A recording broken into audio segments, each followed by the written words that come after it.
Beckman Unleashed podcast number 24. We can't be stopped. This podcast is never stopping. We are live. No matter what people say, it'll never stop. Joel's infecting everyone with his sickness today. I'm barely sick. That's everyone's sick. Everyone in this country is sick right now. True. Except for some of the You people in were the pod. sick. The pod, they're never sick. The show must go on, Joel. So here's what we're going to do. We got comments. I'm going to give you guys the pod an update on Prince and the Cats, which a lot of people ask for. But what I'm going to start with is a very simple explanation of what you should do in your dog's different life stages, and then the attitude you should have by the time your dog is 1 year to have a great dog. I believe this is relatively simple. I know people aren't going to be able to just do it immediately perfectly, but if you follow this, you'll have a good dog, and your dog will act good when it's an adult and listen to you. And it's from what I've seen over 15 years that people generally do not do. Can I do a public service announcement? Yes. So I don't want to say for sure, but there is a possibility that we might have a special guest next week. So maybe put in the comments who you think it might be. Okay. You just want them to guess. Should we give them a hint? No hints. No hints. It's pretty top tier dog trainer. How about that? Top tier dog trainer. That is very true. Someone that I'm interested in. Yes. Yeah. True. One of the few people I'm interested in. Few dog trainers I'm interested in. So tune in next week. Not that you wouldn't tune in, but tune in next week. The pod will be there no matter what. That's true. But all you slackers out there that don't go every week, make sure to check us out. So, okay, take it away. All right. The show away. Very simple guidelines for raising your dog to be an awesome dog. Here's what I'm going to say. Most people, if your dog is a rescue dog, this may not apply. If you got your dog and it was living in a field, or it had never been around people, or you got it at a year old, or something like that, you got to adjust this, right? If you get your dog at 8 weeks, like most people get from a breeder, or it was a normal situation where the dog had its mom and dad around, or at least its mom around, the dog was around people, maybe raised in a house or a garage, is touched by humans before 8 weeks old, like all this normal stuff that should have happened. If your dog's somewhat normal, you should follow these rules. If your dog was neutered at 3 months old, these rules may not apply. That is very bad and very weird and will affect your dog very differently. Who does that? Rescues. They don't send dogs out not neutered. They neuter them, most of them. When they're tiny puppies. Yeah. They don't, it's old school. I don't think they send them out, or maybe they send them out and then they say you have to get them neutered by 6 months, bring them back, we'll do it for free. But they neuter. It's old school. It's how it's a DGAF thing. I don't know what that means. Oh, I'll tell you later. I've seen it. I don't know what it means. It stands for don't give. Oh yeah. It's the old Bob Barker thing at the end. Spay and neuter your pet, right? That's the thinking, and that's their thinking to prevent overpopulation. Well, that's changing. So we're going to get into it. Very simple, very clear. I hope 2 to 4 months of age, you love your dog. You make your dog feel safe. You don't worry about exposure to the world or to dogs. You maybe work on potty training. You don't really care that much about jumping or behaviors.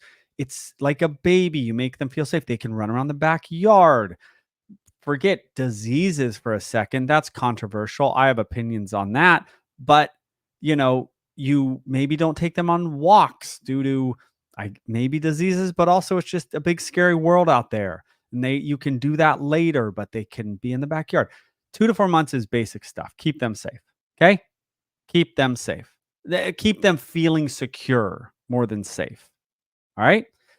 Sounds simple enough. It is simple. 4 to 9 months. Expose them to things. What else do I have written here? Expose them to things. Work a little bit on jumping, a little bit on pulling on the leash, a little bit on recall. This is the exposure stage to get them desensitized to people, to a degree to dogs, to a degree to the world, and to easy ups, and to Christmas presents. You just get them around a lot of things over and over and over again. Can you train behaviors? Sure. And you should. And it's fun and it's good. Should you work on recall? Probably. I don't worry tremendously about it.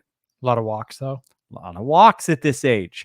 Walks are traveling out in this big world out there, this big, exciting world where they see trees move and they see things and fences and yards, and they just take it all in and they just absorb it during this very young time when they're absorbing the world around them, so that they come out of this stage and they're a well-rounded, good dog who isn't perfect at anything, but the dog's too young to be perfect at anything, nor do you want them to be perfect at anything. And how old are they again in human years from the old 4 to 9 months? Rough estimate. 4 to 9 months, they're like a 10-year-old, maybe, child. How about on the low end still? Yeah, like around 10. So low would be, 8. High would be 12, I'm guessing. There's really not a comparable because kids aren't kept in their homes that much. I thought they were. No. Everyone in society, Southern California, everyone's just out doing everything all the time. We just saw a friend of ours. I saw it on Instagram. He took his 1-year-old to Italy. I was like, that guy's insane. I saw that. Yeah. What the hell is he doing? That's what I saw. I'm like, bro, whenever anybody has a first kid, they're like, I'm not going to change my life at all. We're going to take the kid everywhere, which is fine. That's how we were sort of, but it's not necessary. Then you pay the price. Yeah, you pay the price, dude. The kid freaks out on the plane because their ears hurt, and it's like, you pay the price. So that's my point. Yeah, that's my point. He's like, we're gonna just do everything and bring our kid, and then our kid's gonna be the greatest kid ever. Nah, it's moments of fun, and the rest is not fun. Is you take these road trips with your whole family, and then it was 10 days, 2,000 miles, and you come back you did and that. You're like, no, I'm not doing that. Yeah, again. You did that, and then you said, I'm not doing that again. Yeah, I learned my lesson. I forget. Yeah, you forget. Go to Utah, things like that. Yeah. All right. 9 months to a year. No, excuse me. 4 to 9 months exposure. There's potty training. There's jumping. Work on it. Great. You're going to do it anyway. Okay. But there's a time and a place to get a little more serious. And then when we get serious with the dog, we're getting serious. We're not messing around, but that's not this stage. 9 to 12 months is the fear period stage. Okay. We're on to the next one. Now you need to really up their exposure, but it's the hardest time to do it because they're in a fear period. So you go to the beach a lot. You want your dog good at the beach. Your dog's gonna be out of its mind at the beach from about 4 months to a year. But guess what you should be doing? Going to the beach, and your dog's out of its mind. And you're like, Joel, what do? You keep going to the beach. Oh, but when do I correct them? And when do I treat them? And when? Don't worry about it. Just keep going. Keep going on walks. It's going to suck, but keep going because your dog's taking it in. You don't even know it. But every time your dog goes, they are 0.5% better. Almost invisible. But if you did it 50 times, that's 25% better. Maybe 1% better. You have to trust the process. Trust the process, as Eric says, which is a good word. All right. 9 to 12 fear period. Continue the exposure. It's the best time to do a board and train, 9 months, because the owners are frustrated. The dog also needs to do a lot of things so that you can come out of this fear period time and your dog is this well-rounded Prince Bosco-like dog. Now we're at a year, and I was going to do this talk on just a year, and I decided to go back and talk about, but the year is the point of this talk. Once your dog is a year old, you're over all of it. All the nonsense, you're over it. But Joel, I don't want my dog to be a robot. Your dog won't be a robot. Since when is your dog doing everything you ask on the first time a robot? Oh, you want your dog to jump? Then don't do this. That's like people that lift weights and they're like, well, I don't want to become too big. And yeah. Don't worry about that. I always say yeah. Cross that bridge when you get I don't want to get too good at surfing. You won't. Yeah, that's a good point. You're over everything. I just had a Zoom call with a guy today. His dog's aggressive to other dogs. I'm like, we're over your dog in the house ever blowing you off, ever balking. 5 times a day, say bed, if your dog knows what that means. And the dog goes, no, or the dog kind of slowly gets up. I mean, getting up slow is one thing, but just kind of blows you off. After a year, there's no more saying no to you. It's done. You want to know the problems in society with dogs? It is this concept of you begging your dog to do things and then not doing them. Why would they listen to you when they're at a 10, when they can't even listen? Right? They see a dog on a walk, they're at a dog park, they're running away chasing something. Why would they ever listen to you when their energy, when their mental is at a 10 out of 10, when they won't even listen to you in your house when they're a 2 out of 10? It makes no sense that they would. But you want to train it when they're chasing a rabbit? You want to work on the recall then? Or when they're at a dog park and you say, hey, to your dog. But if you say it when they counter surf, they don't even listen to you. Why would they listen to you? You are over it at a year. At a year, you're done. You're done with the nonsense. They aren't jumping on you. They aren't not going to the bed. They aren't not sitting. They're doing all of it. But Joel. Yes. But Joel, are you following the latest in scientific literature from the top veterinarians around the world? Oh, yeah. I forgot. The top veterinarians in the world. And behavioralists, too. I forget about and that. Behaviorists. You want to know what a behaviorist is? A behaviorist is a dog trainer who can't train dogs. That's what a behaviorist is. They sit with you. They charge you a ton of money. They can prescribe medication. That's if they're a veterinary behavior, and that's good. And that's important. Like a psychiatrist. Yeah, they sit there and talk to you about dog training. What the hell? There are people who have come to me and they go, I'm going to go see this behaviorist. And there's a good one in San Diego, Dr. Leo Marvin? Malise, I think. Malise. And I've heard good things.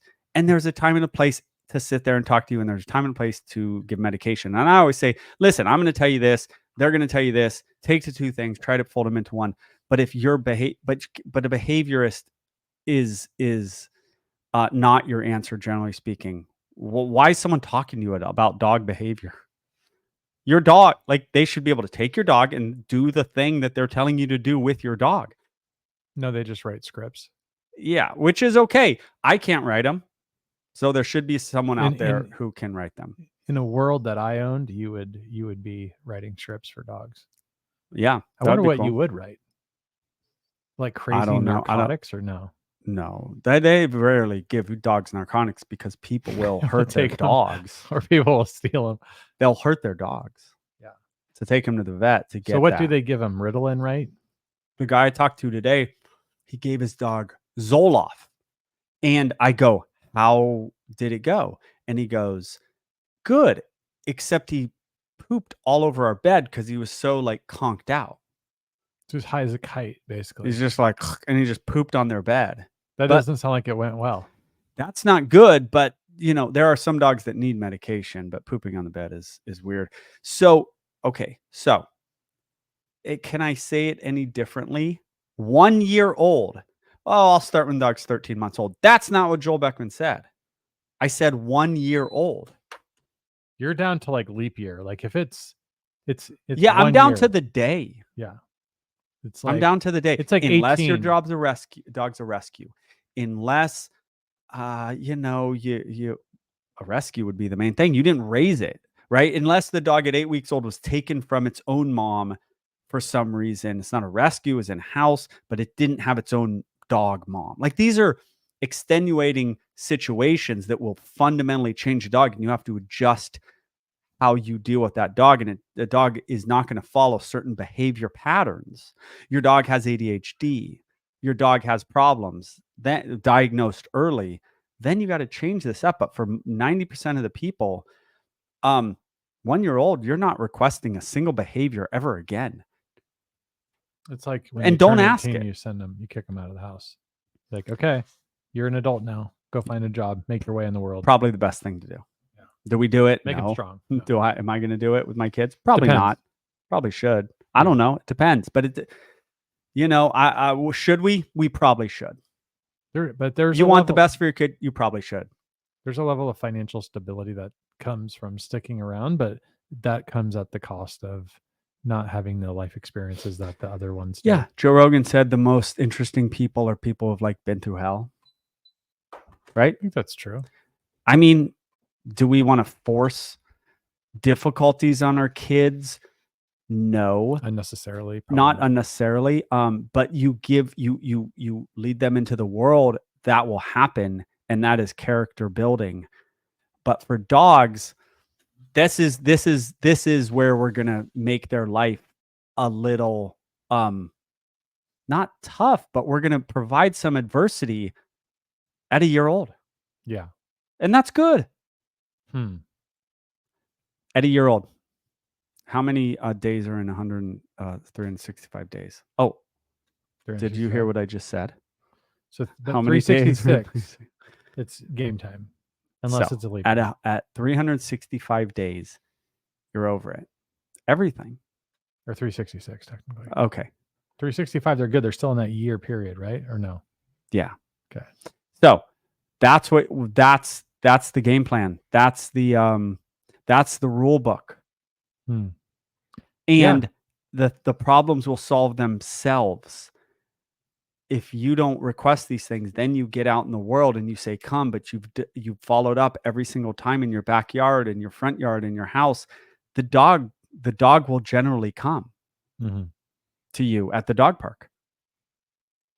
So 75% of the cases are like covered by this, more or less? Yeah. About that. Okay. What about for dogs that are, fearful? No, they're like Stockholm syndrome, like abducted and all the other kind of unsolved mysteries type of backgrounds. Like rescues?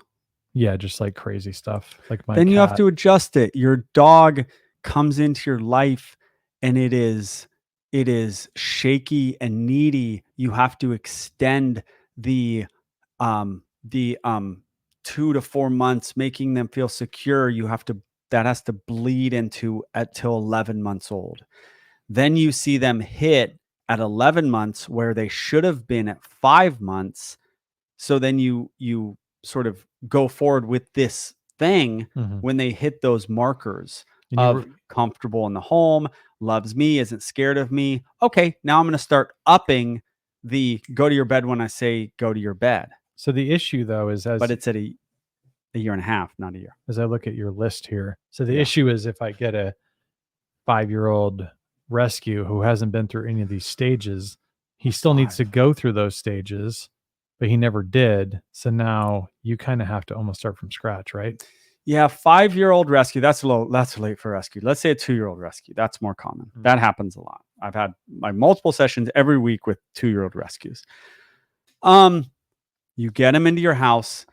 There is a degree of they've already gone through these periods and they're not going to really go through a fear period again. They're actually fearful. It's not a period, right? They're fearful dogs. So you might have to go from like a month of them getting acclimated and then instantly jump into no nonsense. Because what people do is they extend my poor baby was on the streets for a year. Now your poor baby's attacking dogs, but they're still your poor baby. But they're not your poor baby. They're attacking dogs now. So a month earlier, you should have started your no nonsenseness, but my poor baby attitude went too long. So be poor baby. You need to wean. You need to wean the dog. Wean them off. Yeah. Go on a lot of walks. Exposure fearful therapy. What did I say? 4 to 9 months, 9 to 12 months. Rescue 2-year-old fearful. Get them out in the world unless they're terrified and dragging you back to the house. That's one of those extenuating situations that is not normal, right? But if they're ready to go on a lot of walks. Walks might be the single greatest thing for your dog, not for pure energy release, not for exercise, but for you could argue it's the best thing for humans. That's what I was going to say. Yeah. Hikes and walks. Yeah. No, it's yeah, I did a quote earlier about when you said doctor, I said Dr. Leo Marvin, which is what was it? Richard Dreyfuss and What About Bob? And then he wrote a book called Baby Steps, I think. And it was like baby steps get on the bus and stuff. So what you're saying is this is a little bit of baby steps with the dog. You just start shuttling them out into the real world right? Yeah. Like you got to get them out the door. Yeah. Fear or no fear, you have to eventually cross the threshold. Yeah. And I'll go back to the walks thing. Discipline and walks will solve a lot of problems. I just threw walks in there. Discipline was kind of the whole point of this talk. At 12 months, boom, you're over it. Oh, I'll say it again. I don't want my dog to be a robot. That's what the Force Free trainers say. No, you also not going to be a robot. They're not. Is Prince a robot? Yeah. Was Bosco a robot? None of them are robots. They have lives. They are. Yeah. They have personalities, more personalities than most. But they listen. You see that person walking down the street. People come to me and they go, "I saw this guy walking down the street and his dog was perfect." And I'm like, first of all, don't judge yourself against them. They could have gotten lucky. It could be e-collars. The dog could actually be aggressive, but just walks. Like there's a lot. You shouldn't judge yourself. He could have just gotten a fight like right before that. And he mellowed out. Yeah, a lot of things could have happened. But that your dog listening to you is a good thing. Yeah.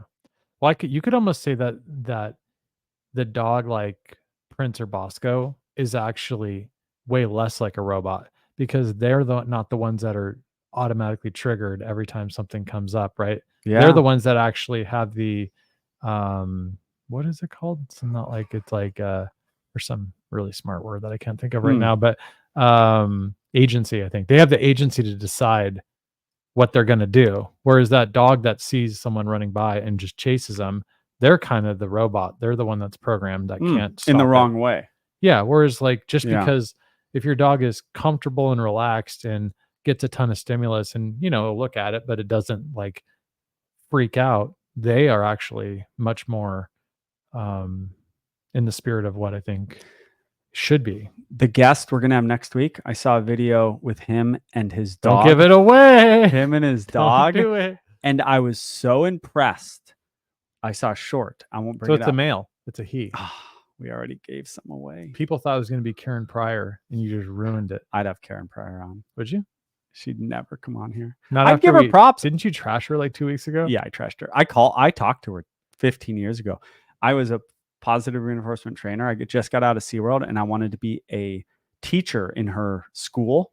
Wow, and she's like, you have to go. She said super nice. She's like, she's like, well, maybe you should go to the school because that's where she gets all her people. Yeah. And to become teachers for the school. And I'm like, I'm not going to your school, dude. I was just at SeaWorld training killer whale. Yeah. I mean, I get the process, right? You got to go through it. I'm like, I was just training killer whales. She's like, you got to get your black belt from me. The freaking Harvard of operant conditioning and behavior. And you want me to go through your stupid school? And you've been to a full-on exotic animal training school. I know. Like I'm not paying you to go through your school. You're like a high-level bodybuilder, and they're like, "Hey, we're gonna put you on this little program. We're gonna send you to a Zumba class." Yeah. So, I think we should though. It'd be fun to have someone like that on there. That there's like a difference of opinion, but we could demonstrate what a gentleman you are. I think I'd be a gentleman. I would. I would, but they'd have to answer the questions. And I don't know if they would want to do that. Yeah. So, okay. So the video I saw of the person that's coming next week, their dog was in a very stimulating environment, just chilling, being an awesome dog. And it was a tough deal. And I was impressed. So any questions on the level of dogs or anything I missed on the time frames? So there's a point at which you're over nonsense. 366 days of life, and you are over it, right? Yep. We're done. Yep. We'll do this all day at that point. We're done. And when you release them and you don't ask anything, and don't ask. You don't want to follow up with your recall. Don't ask. Just go get them if you need to come, but don't request something and then not follow up. Dogs are very impulsive creatures. They think and then they just do. And you have to quell their impulses. And so don't ask them to come if they're not capable of listening to you. because their brain is somewhere else. Just go kind of corner them and get them. But every time you ask, you're following up. If you say sit, they're going to end up in a sit in a relatively short period of time. But you got to train a sit. Now, not at 9 months. Did I say 9 months? At a year, when their brain can absorb the discipline. Yeah, but how do you know this? How do I know this? I mean, have you been following the latest scientific consensus? I have not. So how do you know so much about dog training? 10,000 dogs. The same way I took my our first daughter, we took her to the little baby doctor, whatever those people are called. And she's like a month old. And my daughter is very strong-willed. And she's a month old, tiny little baby. And the lady's like, she's like touching her in her arms. And she goes, she's extremely strong-willed. And we're like, how do you know this? It makes no sense. It might have been like a week old. She was tiny. And we're like, there's no way she knows this. Well, she knows it because think about a baby doctor. They see the baby, then the kid comes back for like 12 years, often the same doctor.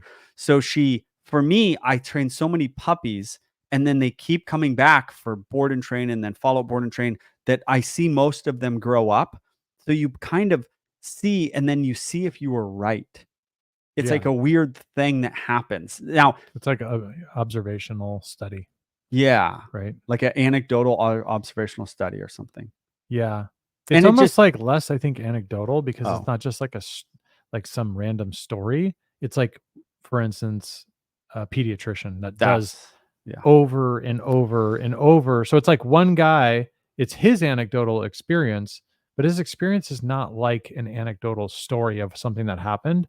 It's like he is uniquely positioned to see, 1,000 cases go or more for 10 years going through this long life cycle. It's very unique.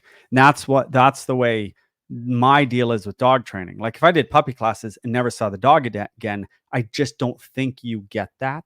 Yeah, you're actually getting the feedback, right? Think you have to see them go through life. And I never really went, oh, that's this dog. Oh yeah, I said to them at 3 months this, and then I was right. It just sort of absorbs into you. Yeah. I don't know how that works. No, I think you can see if you look at when kids are younger, right? I remember some of the younger kids, like say 3rd grade or something, even before that, right? And you're like, this kid's a troublemaker. Yeah. This guy's got major impulse control problems, right? Basically just won't listen to anybody. Yeah. And you as a student go through school with that person, then you start to see them going to continuation schools. They start dropping out of school. They start going to jails. They start going to prison. And you go, you know what? I freaking knew that guy was going to do that when he was only 7 years old. Yeah. So we all go through that, is what you're saying. The problem is you have 20 kids in your class, 10 of them drop out. You literally, your sample size is 10 people. Whereas the pediatrician sees 8 kids every day. And the dog trainer sees me in the early days, board and train group classes and private sessions. I was probably seeing average of 5 dogs every day, different dogs every day, and then seeing 3 of the dogs grow up through the board and train and through sessions. So there's just a crazy amount of dogs. It's also so that's how I know. It's like the unseen part, right? If you think about even a pediatrician or maybe a doctor, right? It's like, do they see that person once they go to prison, right? And then it's like, then the prisoner, right? What do you call it? Like the guard or whatever, he has his own view of what are the similarities with all of these people, right? They have they'll have a different perspective, but they probably have some type of, lack of respect for authority, right? And then also you could, same way you would look at someone from a prestigious school, right? They probably look at those sets of students and be like, I can pretty much tell who's separate the wheat from the chaff. Bro, if my kid got into Harvard, I'd be like, no.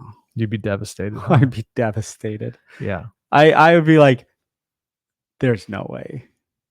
Sorry to all the people that are. There's no way. I thought the same thing, but not Harvard, but I thought the same thing with Berkeley with my daughter. Berkeley. I'm like, if you go to Berkeley, I don't know if I can support that. Yeah. Things are changing Yeah. rapidly. Yeah. Job creators, you guys, any young kids are watching this, really think our deal, and still the deal with many people, is college. There's nothing, but here's the thing: as a dude, someone that who is has not the way of the future. several degrees, I'd say there's true. nothing, but there's a big difference between going to school, like a business school, and getting a finance degree versus going to Berkeley or Cornell or one of these places and getting like a liberal arts degree, or some of these very. I'm not talking about doctors. I'm not talking about lawyers, and I'm not really talking about finance. It's basically like science versus arts to some degree is the line that gets drawn. Yeah. Because, if you're studying chemistry, you're studying any type of like biology, accounting, these hard sciences. You need it. Well, I mean, it's just a very easy place to go and get all of your information in one place versus the arts is where it's okay. Because think about cultural information and different arts. How much actual like lecturing do you need for that? Like opting complex math problems, it's like, yeah, you need a professor to help you along the way. But if it's all about opinion based, what do I think about something, then you don't need a professor to teach you about if you're pro or con on abortion or any other gun rights things. And from a jobs creator standpoint, that I'm telling my son, like my daughter's kind of on a path, hopefully, that is going this way with athletics. And my son, I'm like, bro, if NFL. you can, I'm saying, my son, if you can be a leader, be a hard worker, you're going to kill it. Yeah. Like, you think you're going to go somewhere and they're going to be like, where's your college degree? If you show up the way, now that I hire people, like I know, and I'm like this low level human being on the hiring scale, but like someone walks in and they're like, I like to think my son already is, you're hired on the spot. Like I say, it's all about hiring for attitude, training for skill. That's what it's all about, because you cannot train attitude well. And so it's like you need to hire someone who has a great attitude. You can train it a bit, but it's something that if you're going to hire like your son, and then you know where my oldest wants to work? A bird place. That or Beckman Dog Training. She's hired. Just get in a car down the street, and she's a winner, right? Yeah. So she's for some reason, I think, because she wants, what she wants to do now? She wants to go to college. You know where she wants to go? No. I didn't tell you this? UC Davis. Oh yeah. Is that Berkeley, UC Davis? No. It's up there though. It's near there. It's east of Davis, I believe. Because of the veterinary school. Auburn, because of the veterinary school. Yeah. She wants to be a veterinarian. It's giant. That's cool. And yeah, you got to go if you want to be a vet. Will she have no chance of getting a job if she has your name on the resume? No, she's done. They're gonna be like, you work for Beckman Dog Training? I'm not hiring you. They don't. That guy's like scorched earth. Yeah. But we cited their studies on the neutering thing. Yeah. No, they are the most legitimate. I visited it. Aren't they the most legitimate veterinary school? I don't know. Probably. It's big. A lot of equine, a lot of horse stuff. I think most of the horse information like comes out of UC Davis. I'm gonna Google top veterinarian. Yeah. So we got off on a tangent. Cornell, number one. Yeah, Cornell's UC big. Davis, number My old 2. professor went to Cornell. Number 2. Cornell's giant. So it goes Cornell, UC Davis, Ohio State, Colorado State University, University of Pennsylvania, and Michigan State, Texas A&M. So basically like super well-known schools. Yeah. So UC Davis, that's pretty solid, huh? Yeah. And the UC school system, for those that don't live in California, is actually pretty high level as far as getting into it. It's not an easy thing to get into a UC school compared to the state schools. And I know, because I went to a state school. So not that I applied for the other ones, but no, I get your point. But the whole thing is I'm sure you're a big fan of the trades as well, right? Like learning to do something valuable. I hold all the people that work a trade in high esteem. Like My dad was a construction worker, plumbers, electricians. It's like, that's like super valuable. Like, or just make the light turn on. Yes, absolutely. Or just go out there and hustle. Just see what. I don't know. That's a little too YouTubey for me. I don't know, man. I have a friend. He's got a whole family, and they just find ways to like make money. They're entrepreneurs. They just like will start this and do this and pay for this like this, and they just like hustle. Yeah. I mean, there's ways to make money if you can think with your brain critically, and you'll be fine. And then you find something, you go down that path, and then you find this. We should start selling out. Trades are fine. Trades are good. Don't you think? We should sell out. To what? I don't know. You were looking at Karen Pryor's school. Imagine like a Beckman school. It's like 5,000 applicants that go in there, and you're like, hey, we're going to do it, trainer? Right? We got to do it. I think we wouldn't though. We would do a real like tiny, like the way I look at it. And I mean, we're not going to do a giant school, but we would do like, we're going to do something for dog trainers. It'd be multiple levels. It'd be like how to train your dog is one, obviously on a more like systematic basis. The other one would be how to become a dog trainer or to get the certification. But that would not be like what I saw there, which is like everyone goes to the school and applies. And it'd have to be like a selection process of the highest people that would be someone you'd be comfortable referring, not just like a rubber stamp. Not to say the other one is rubber stamp, but I'm just saying. Yeah. You know what I mean? That the rubber stamp versus like truly becoming like almost a mentor in their business and helping them with the training problems. Otherwise, all this I like that churn better. And burn stuff. I like is that garbage. better. You know? It's not what you're about. No, I like that better. I'm glad that we're both on the same page with that. Like 20 to 40 people across the country that could be dog trainers. I mean, maybe in the future more, but I would rather do less 5 or 10, get them ready and rolling, get them a clientele, build them up, have them making a lot of money. Then you go to your next 10 to 20, get them rolling, and pretty soon you could have them, you know, in every county or whatever.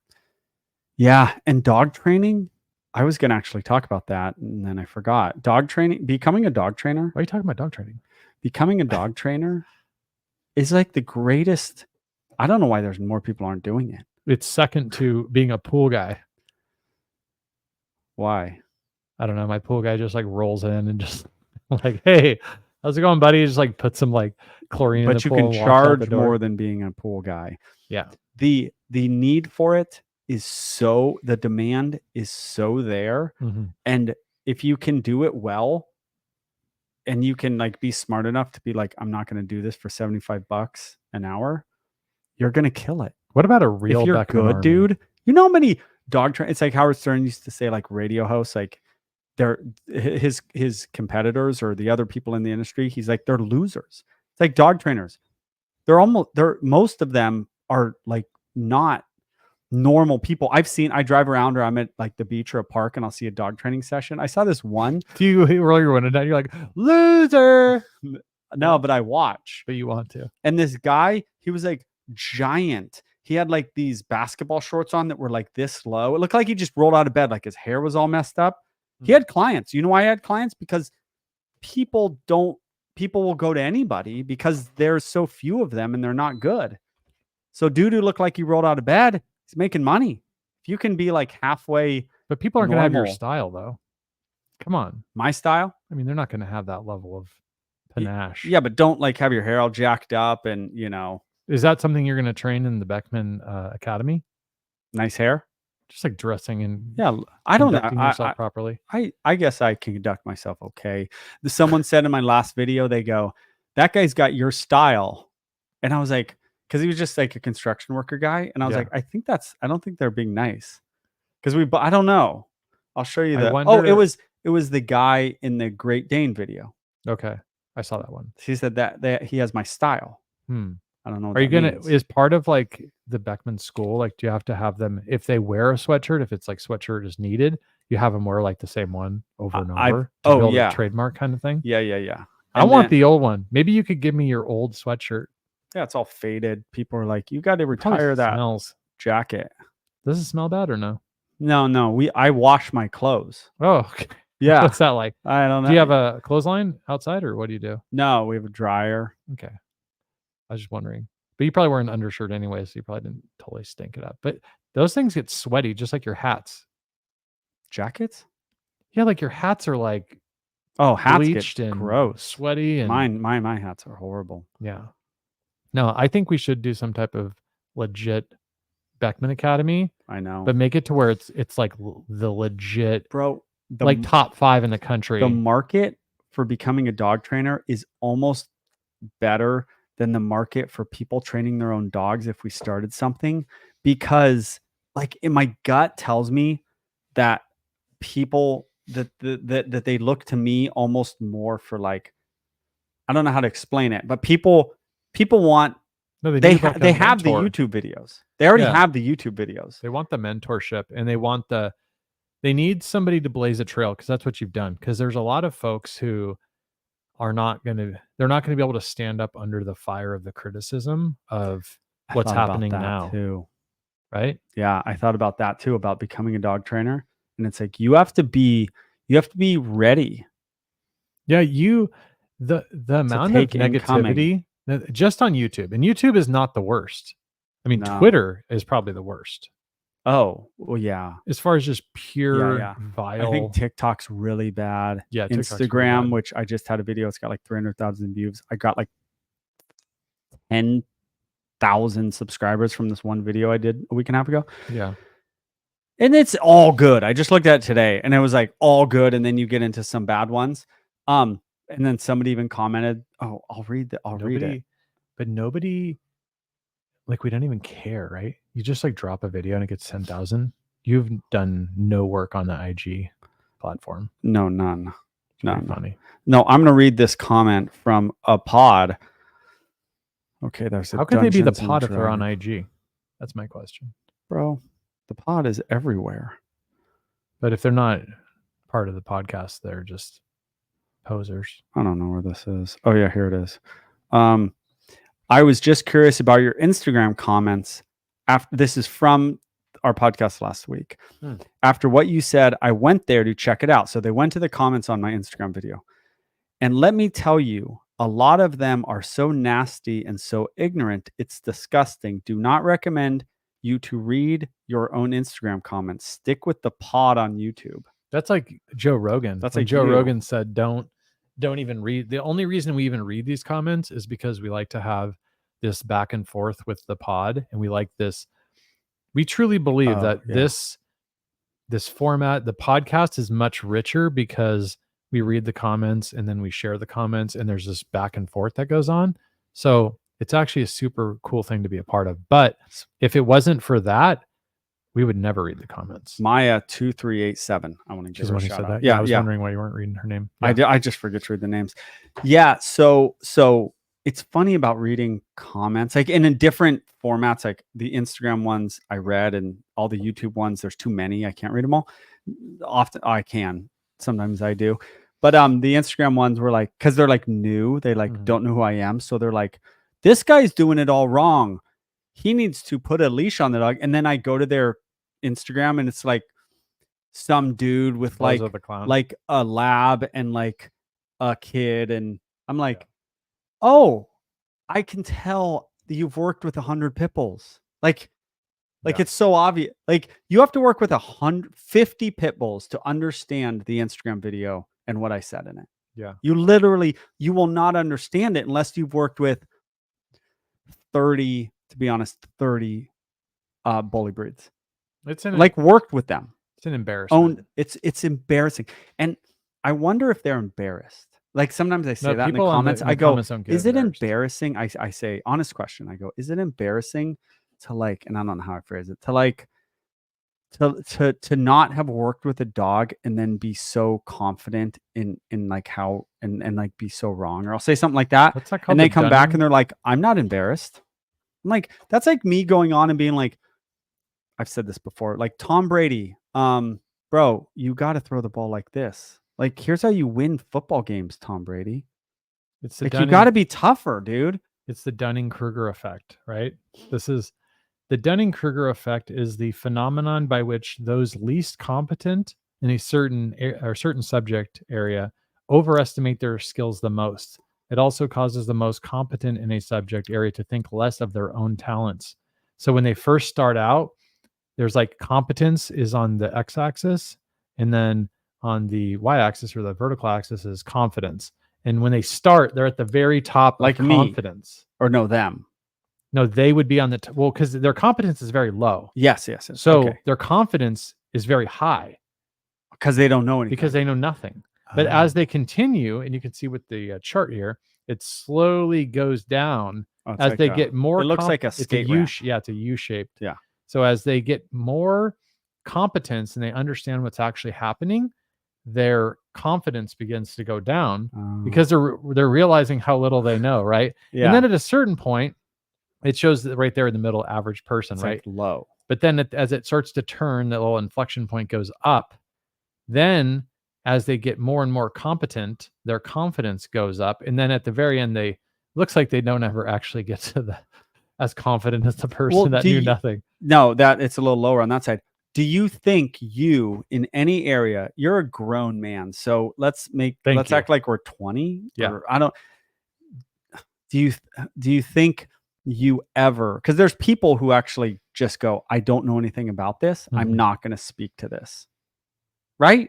Or is every human being in the world like doesn't know anything and decides to pipe up about stuff they don't know about? There's no way every human being does that. You must not have children, kids that are that old. There's a line. I don't know if it's part of the Catcher in the Rye kind of section of life, but there's a certain point where they tend to know just about everything. Okay, I do have kids. My son will occasionally be like, but none of them are like, no, I know. Maybe they're too young, 14, 12, and 7. Does your 14-year-old ever question like surfing coaches or things like that? Yeah, she questions me, but she doesn't like say it. She just kind of doesn't do it. She just ignores you completely. Yeah. So that's where the thing, but as far as I think, I mean, imagine politics when you're 22, right? I mean, when you're 22, you know everything there is to know. So you're going out there, bull in a china shop, just, what buttonholing, is that the word? No, you're just letting everybody know what you think, whether they want to hear it or not, right? Buttonholing is the word, but it doesn't sound right. It's like 100-year-old word. Pigeonholing. No, pigeonhole is like to shove someone into a small box, whereas like buttonholing, and he's like, you like buttonholing. Buttonholing does not sound right. It into it sounds like something different. Buttonhole. Buttonholing. Yeah. Right. Anyway, that's what I love about buttonholing is attract the attention of and detain someone in conversation, typically against his or her will. That's a great one. Like you corner someone at a party. Yeah, you're buttonholing. It's like, I think it's like forcing the button in or something. It's like, but they're trying to get away from you, and you're like, no, you're going to hear what I have to say about this topic. So they're buttonholing anyone who will listen, right, regarding their opinion on politics. You shouldn't buttonhole people. No. Anything to do with very sensitive. Yeah. So those are, but then I think as you dig deeper in your 20s and maybe 30s, you start to realize, like, wow, this is complicated. If you're over 40 and you're speaking about stuff you don't know, that's it's really a sign of you're kind of 25. Yeah. Right? It's like you learn to go, oh, I don't know everything. Well, even I watch, like, I try not to play much chess because it drives me absolutely insane. But when you watch people will play or to watch like high level chess, like the highest in the world, and then people will be like, what an idiot. And you're going like, you don't even know what's happening in this game. Yeah. Like you need the best and brightest minds just to show you like what's happening. Yeah. Because you wouldn't have a clue anywhere, even with a computer, you don't really know. And so so you always have to be, and I think I've talked about this on the pod, but when Garry Kasparov, when he lost against Deep Blue or whatever, which was like a team of IBM engineers that he hadn't lost forever, and he loses, and they just erupted. And it's like, yeah, you got 20 people. You probably have some grandmasters hiding in the back, all to beat one man with at the time was a supercomputer, right? And his mom was there. The guy's mom was there, and they're celebrating and like, yeah, we did it. We beat you. And it's like, yeah, your entire company beat IBM, beat him, right? And so it's like, you have to be respectful when you're not even in the arena. Yes. Like, and that's why I just crack up, because I screenshot some of the comments that people make about you. Yeah. They're like, listen, Joel, here's what you need to do. And I'm like, who the hell are you? I've never heard of you. I know. Like, if our next guest, if Dog Daddy, if someone went on to your IG or your YouTube page and was like, hey, Joel, I think you'd get a lot better results if you tried this technique instead of that right there. You'd be like, okay, yeah, maybe he has a reason to feel so strongly that he's going to reach out. You know what I mean? Yeah. You'd be like, hey, I'd appreciate it if you reach out instead of in the comments. But yeah, I would. But like, they have had to have worked with the numbers of dogs, and I have the proof from their YouTube or something that they've worked with a bunch of pits. Then they have a voice. They're in the league. They're like, they're pro basketball players. Speak. Yeah, they're pro basketball players. Yeah, like, no one else can. I mean, you could speak if you want, but it's like me, right? Yeah, I know nothing about this. Nothing. And it's why am I even on here? I don't know. How does this work? They like, you have to have worked with it, and not that I'm a genius. It's just seeing so many dogs and so many interactions. Eventually, it just sinks into your brain, and certain things are just true because you've seen it.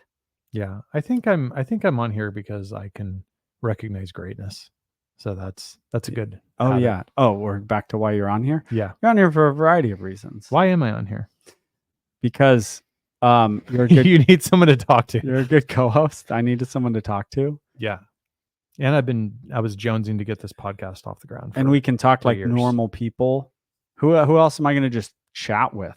Or you do the normal question and answer thing like some people do. You've seen this YouTube thing from the beginning. Yeah, there's a lot of reasons. Yeah, you go. Otherwise, to all you folks on the pod, yeah, he would be going, so let me ask you something. So what do you think about this? Well, that's a great question. I'm glad and you start talking to yourself. Yeah. I would be terrible just sitting here, just like talking to myself. Yeah. Like I'd be like, Jim Rome had a one person show, Mark Levin, like they're better two people. Who's Mark Levin? You know who Mark Levin is. He just talks to himself. Mr. Producer. Is that like Keith Olbermann? Do you know who that is? I know who Keith Olbermann is. He did quite the crossover. He lost his mind from ESPN. Yeah, like he was like great. A well-respected ESPN guy to a mental patient. He just became mental. But the thing is you're wrong when you get that upset, right? Like that is the hallmark of knowing that someone broke your brain. Because if Dog Daddy comes up to you and says, hey, Joel, I think you're doing this wrong. Yeah. Or you would do a lot better if you did this, and you just lose your shit. Yeah. Right.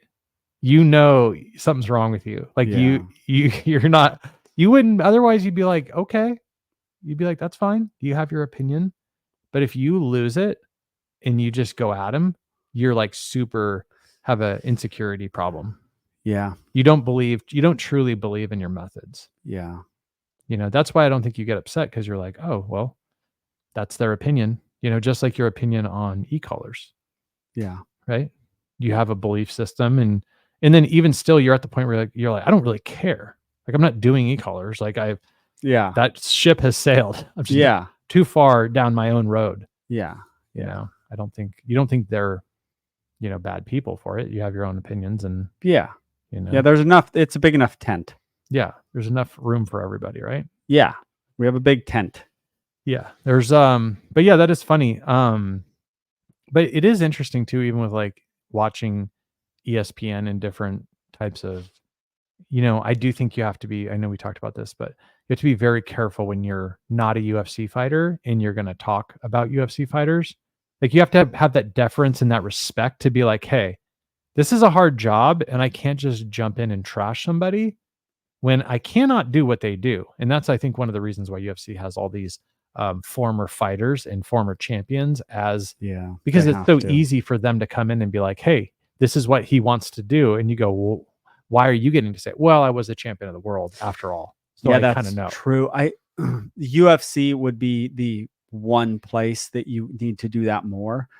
Yeah. There's a thing in sports. I'm a giant sports fan where for years there's analysts and they have been given the right in football and basketball and baseball for non-players to critique a lot, because I think from sports journalism, even 50 years ago in papers, there's a history there of this happening. It's still goofy though. It's still goofy. I never really put it together, but UFC is one of those very unique ones, because Mike Tyson quote, like, everyone's got to play until they get punched in the face. Yeah. Like, everything changes, but it's even silly for Stephen A. Smith to talk bad about anybody. Like, Yeah. it really What is pretty silly. Well, I was watching a short with Or to give anyone advice. Mike Tyson, and it was almost like he was talking to either Dick Shop or the older one. I think there's two of them, I think. Yeah. But and if it wasn't Dick Shop, it was like one of the guys of that range, that level, like, high level ESPN guy.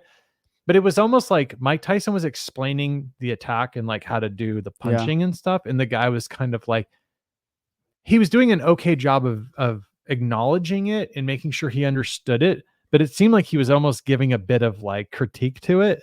Yeah. And it's like, could you imagine Mike Tyson sitting there with a punching bag in front of you and explaining what's happening? And you're like kind of giving him a bit of advice. You're like, yeah. I mean, and what a nice guy Mike Tyson would be to just like be humble and okay, like just let it go. Yeah. Right. Like, that's a big man. But what are you gonna do? Argue with the guy? Like, he's ran into it his whole life. Yeah. I mean, he's run into this.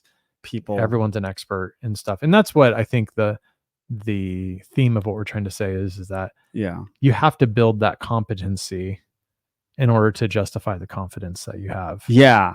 You start right. But that's the issue with it's the good and the bad of all social media. Is it the ability to give instant feedback? But then the problem is there's no vetting of the feedback. Right.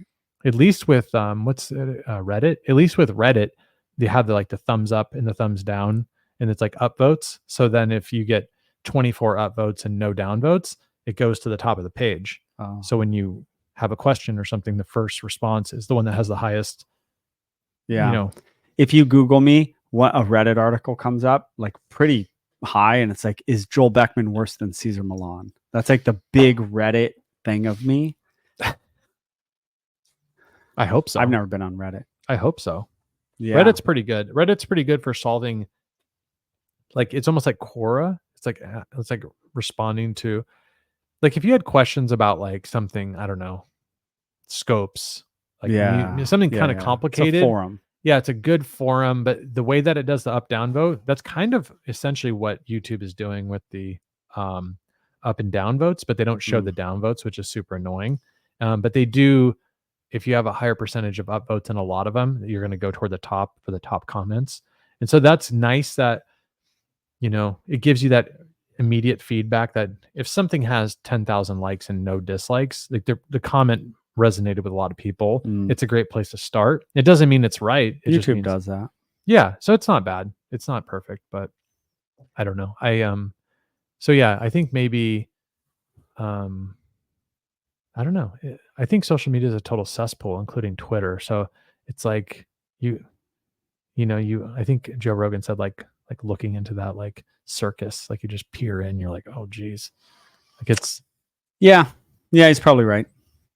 But I mean, hey, it's exciting. It's fun to just like open it and see like people like armed bandits like with masks on, just like running and ripping people out of the car every now and then. It truly confuses me. What does Twitter? No, the people who comment who don't know anything. And I'm not saying I'm perfect at everything, but the person obviously doesn't know. Like if you want to comment on my Pitbull video, you've had to work with 30 Pitbulls to know anything. I mean, it's the Dunning-Kruger thing. I get it. It's a thing, right? It's a thing that's real problem. It's a real thing. Yeah. Like, I can't act like it doesn't exist for a reason, or does exist for a reason, or whatever. It's strange. And I guess I'm 47 years old. I've lived life and like learned and like gone through stuff. And so like now at this age, I guess shouldn't be surprised there's 20-year-olds and 30-year-olds that think they're experts. Like it's kind of on me. Like it's kind of silly me to be surprised. Yeah. I think the thing is there's a level of humility to look at other folks and be like, what can I learn from these people? Yeah. Maybe they know something I don't know. And so then when you approach anything, exercise, whatever, learning computers, you go, okay, these people know more than me. I'm not going to immediately assume that I'm an expert. Yeah. It's very childish to think that you're an expert in fields that you have no idea about. Yeah. And then also you and I can probably we're on the wrong end of this a bit, maybe with some of the like medical stuff. Like we have our own beliefs about what we think is legit. Like I was talking to you right before the podcast about the guy, Paul Saladino. I don't know if some of the viewers know who this guy's in pretty damn good shape. I have to give him credit for that. My thought on this guy was he's bringing up a lot of good, interesting points, which was around the ingredients in the food. Yeah. And he's reading them and I'm like, yeah, it sounds pretty freaking bad. Yeah. Like, I don't know what all this stuff is, but when you add 400 elements that I don't know about, can't be good. The other side of it though, is I look at it from like, my dad and other people that are older and I'm like, these guys eat random stuff and they're just fine and healthy. So I'm like, I don't know if I should be worried about all this stuff. Like, I don't want to be in fear all the time. Yeah. I don't like, you want to still eat a donut every now and then, don't you? Yeah. I had like 3 of them like 5 days ago, but then I get tired. What kind of donut? From some donut place. But what type of donut? Maple is the best donut. But the soft ones are the more cakey ones. Bro, a freaking donut. Like a soft donut with I don't like chocolate on top. Or maple. You're talking about the type that you pull them apart. A normal donut. No, I like it's called no one wants those other donuts you're talking about. It's called a vanilla frosted cake. No one wants it's like a cakey one. No, just get a normal donut. What's that called? Like the big ones. Not the cake donuts.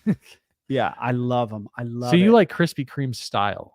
Not necessarily Krispy Kreme, but like that style of like. That's what I think is a donut. It's almost like it's like a sugary croissant. It pulls apart like bread. Yeah, but very sugary. Donuts are my number one dessert by far. It's not even close. Even close. A maple donut. I like how you said 10 of them. I get tired after I eat it. It's so true. Oh, it's the worst. Do your teeth feel all greasy after you eat them? Oh, of course. Well, that's everyone. It's sugar, right? No, but I'll eat gummy bears, right? Like Haribo gummy bears, and my teeth do not feel coated the way that those donuts do. Oh. I mean, I feel like I could brush my teeth 4 times after eating donuts, and they feel like there's so much sugar covered in glaze. I want donuts now. I'm gonna go get some donuts. I'm down to get some donuts. But we have this. I don't Vanilla, like. I love that place. Vanilla. I've been going there since I was a small child.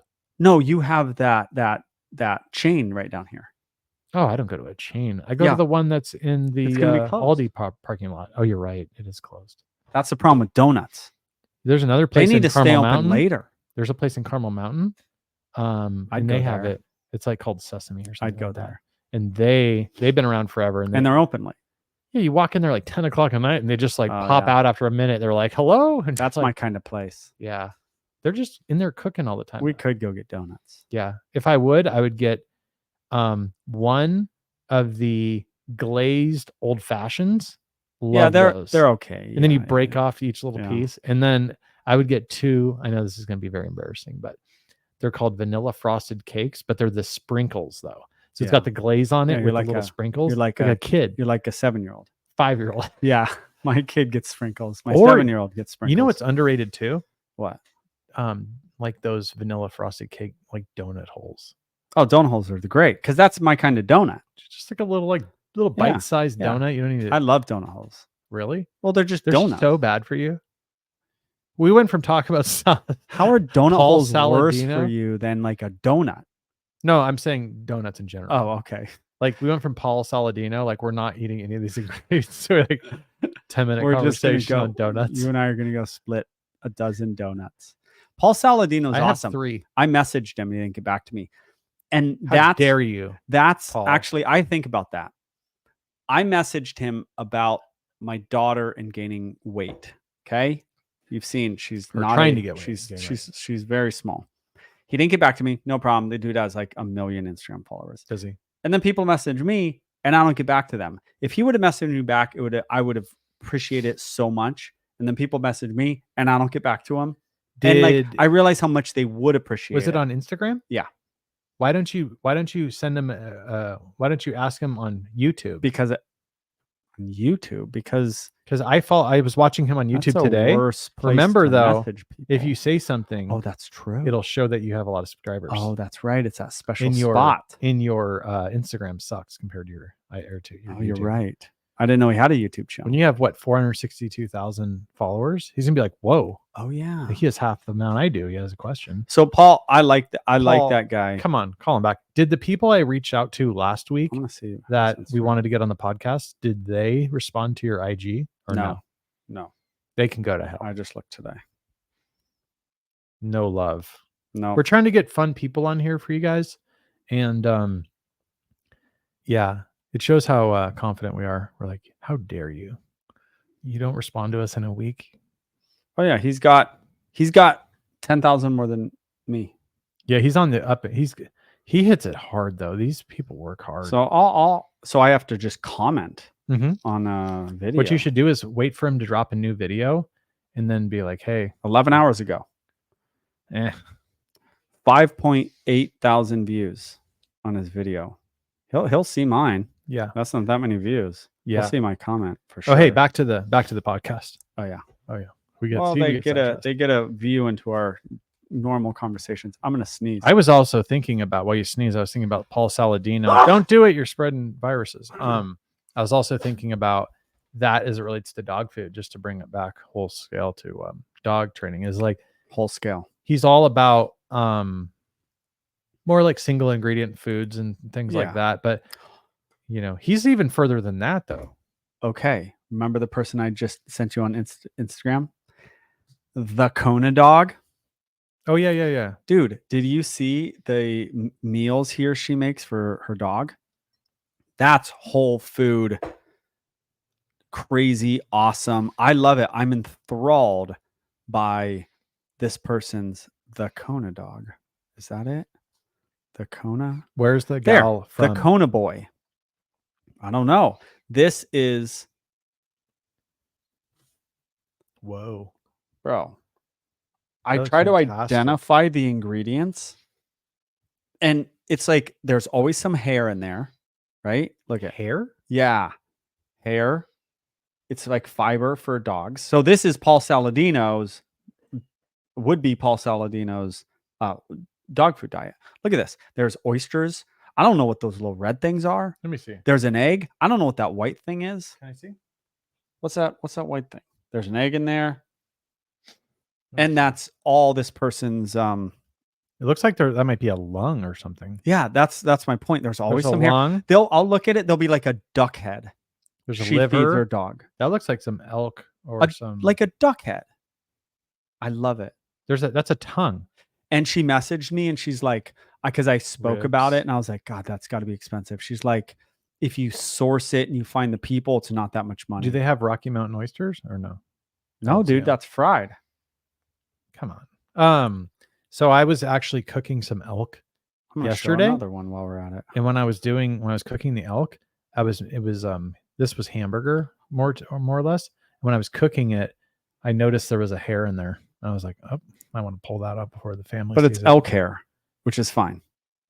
Yeah, but I mean, better than like a person. The hairs are like this, though. I mean, yeah, it is better. Wouldn't it be better? I know, but you don't want a big old. No. I'm not saying you want it. Look at this. That's a duck foot, I think. Try to identify. This is what she feeds her dog. That must be. It's expensive, awesome. Right? It's more expensive. She messaged me and said it wasn't. I mean, if you have friends with a bunch of hunters, I think it wouldn't be a problem. Avocado, beef. You know how? Look at a duck head. Whoa! There's the dog just eats a full duck head. If you right in the middle. If you're in the country and you have hunters, just imagine the scraps that you could pull from like an elk or a deer. The Kona boy, Instagram. Go ahead. Like just imagine, for instance, like say. A lot of traditional hunters they'll take a lot of them will all take the back straps, which is like the loins. For your dog, it'd be great. But you think, okay, so the hunter will take the loins. He'll take the tenderloins, which are underneath the loins. Give your dog all the other stuff. But they'll also take, they'll likely, I mean, if they're worth their salt, they should at least be taking all 4 quarters, right? So that's a lot of the meat right there. Yeah. So if they're solid, they'll be eating the heart, which they probably won't. Give the dog liver. Ears. Heart and liver. So let's say we take the heart and liver on all that things I just suggested, right? You could, the dog, if you didn't want to deal with a lot of the turning it into hamburger and stuff, you wanted to give a lot to your dog, you could cut up all the rib meat, give that to the dog. You could cut ribs themselves. Yeah, you could give the rib too. The dogs love the ribs. Yeah, everything. You wouldn't even need to cut it. You could just penis. Yeah, you would. Could you say that any louder? Jeez, man. We should start that as the intro to this podcast. The penis. Yeah. So if you think about it, right? Yeah, you could just give that whole like chest essentially to the dogs. The hooves. Yeah. Oh, they love the hooves. Everything. They love it. But you give them the hooves. Okay, you give them that. All the flank meat. You could antlers. Flank. Yeah, the flank meat, the antlers. The tongue, unless you want to eat the tongue. Sure, the tongue. Probably the eyes. Probably the eyes. Right. The jaws, the cheeks, all that type of stuff. They crush that stuff. The tail. You could pretty much just leave a pile, just pull the gut pile out because you don't want them messing with it. I'd pull the lungs. I'm not a big feeding of lungs. I'm pretty sure the lungs have disease. But I'm pretty sure that I bet you that the coyotes eat the gut pile, don't you think? You mean inside the stomach? Yeah. And intestines? I think they do. Yeah, I think I saw a video of a leopard actually. Oh, they don't care. Pulling out the intestine, what's inside the intestines, and it was like actually very meticulously taking and eating what was in there. Like there is, because there is some vegetable. Even cats need some vegetables. Do coyotes eat gut piles? Deer season is a time when coyotes are feasting on gut piles. Unfound deer carcasses and badly wounded deer. For an always hungry predator like a coyote that bolts at the slightest smell or sight of a human, these are the best of the times. The heck? What are they talking about? Food is when do coyotes bolt at the sight of humans? One of them attacked someone on the beach in Huntington Beach. Like took a kid off the beach. I just got in jumping into dog parks, fighting dogs. And it wasn't even a debate, but I got in. I was just saying, literally, anything you want to know about animals is like, do they hunt them? And if the answer is yes, then they act relatively normal. And if they don't, like you're in the city, then like deer, they're everywhere. If they don't hunt them, they're everywhere. Yeah. Just like coyotes, right? They're in the city. Once you start hunting something, it gets tripped out. Yeah, it becomes normal and you don't ever see it again because they hide, not because they're gone. Yeah. But so imagine that they're eating the gut pile. So really you could almost just take the whole thing, grab whatever cuts of meat you want and just see what they eat. Yeah. They'd probably eat it all. And if you had a big pack of dogs, they would take it all. And you'd have the most healthy dog in the world. The Paul Saladino guy, he's so big on organ meat. Oh, he's so big on it. Heart, I ate the elk heart and with eggs. And it does, I think it makes you feel good. The liver, I tend to give it away. I grew up eating liver. Would you eat liver? I'd eat it because it's so good for you. Would your wife eat it? My mom made liver when I was young. Beef liver? I assume so. And like, so I've had liver multiple times growing up, and most people I realized didn't have that. Would your wife eat liver? No. No? No, we talked about it because I was like, yeah, I've had liver with my mom, liver and onions. And she's like, what? Tripping. I wonder if she knew how healthy liver is. It's got a bunch of good. I don't think she knows. It's pretty gross. I remember it being really gross. The only thing I could imagine it's just so weird. No, it has a metallic-y. It's like real high on iron. Yeah, that's why my mom made it. Yeah, it is. It's good for you. But I mean, I don't know. I think if you threw it on some butter and salt and pepper, you just have to just chew it. If you deep fry anything, it's all right, I guess. I haven't had it in a long time. I'd eat it. Frying. I don't deep fry. It's so good for you. The only person I know is that Paul. That I just listen to him and do everything he says. Yeah, but what does he do? He's like, butter's good for you. Like our whole family eats loads of butter because of that guy. There's the just guy, because of that guy. Remember the guy I told you? I'm like, I believe you. I'm just gonna probably, who knows? I might die. You know what? I'm gonna list a Paul Saladino. You know why I believe you? Because I want to. Because you told me I can eat butter. That's true. Well, you know who was like that too is Mark Sisson, or not Mark Sisson. That's the guy I told you before the podcast from Primal Blueprint, who's a bit of a popular kind of like you eat things that more of the hunters and Old school. gatherers would Yeah. eat. But the other guy was the bodybuilder guy, Stan Efferding. They call him the Rhino. That guy has the vertical diet, and he's so big on butter. Yeah. Butter, meat, sweet potato, things like that. Yeah. Like, I don't know. And he's dieted women and men down into like contest shape, and they're eating that all the way down. And so I think the butter thing is kind of a myth that it's like really bad. I eat a ton of butter. I think it's delicious. Well, it's crazy, like the history of this stuff. Like apparently back in the 50s or 60s, the sugar people like demonized the salt people. They wouldn't do that. And then they got like everyone hating salt when actually sugar was the problem. And it was this very specific thing they did where they said, we're gonna make this thing bad when this thing actually isn't bad, but our thing is horrible, like kills you. The salt thing, the sugar thing is horrible. Salt thing is not bad like I thought growing up. And the sugar people did that to the salt people. It's like C&H, you know, the company? Yeah. They were like the main company. And then I don't know if you know this, but in Maui, they until recently they had what were you doing over there? No, I'm kidding. In Maui they had sugarcane, and then they basically would burn the sugarcane. Yeah. And it would cause what they call Maui snow, which would basically whatever it is, particulates or whatever would fly up like the ash. Yeah. They would go all the way clear to the ocean. So when you were surfing, it looked like it was snowing on you. Yeah. And then luckily this is in Maui, and they basically went away from it because it just wasn't profitable anymore. And so I think the housing must have went up dramatically just from that one thing. Cause it's so weird. You'd look at like in your yard and it would just be covered in ashes. Oh, that can't be good. No. You know? No, can't be. So anyway, so I know you guys were excited about the Paul Saladino segment. They've been wondering our opinion on Paul Saladino.